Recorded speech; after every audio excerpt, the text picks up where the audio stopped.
injina aka kawo min na markaɗa robobi, garin shigarwa sai screen guard ɗin ya bugu, sai wajen kamarar ya ɗan taɓu, shikenan ni kuma ana yin walda injinan sai ina bidiyo, kuma sai na sa wata waka ina da damuwa amma na ban ma zuciya.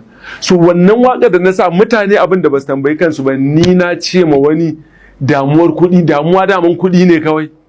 Ni ban ce damuwar kuɗi ba, ni ban ce damuwar, maybe ina da mata watakila ita take bani wuta, ba a sani ba, watakila ban da lafiya ne, ba a sani ba, watakila budurwa ce da ni ina son ta ba ta so na, ba a sani ba, watakila ƴaƴana ne.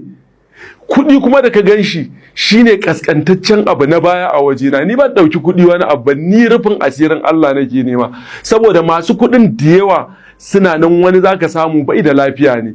Na haɗu da mutumin da na gan shi na ce yana ban sha'awa, ya ce da shi ne ni ne shi. Na ce me yasa? Ya ce mun wallahi duk lokacin da muka rabu da shi 11-12 dare lokacin a Sokoto, ya ce wallahi kwana yake bai bacci ba. Na ce mai me yasa?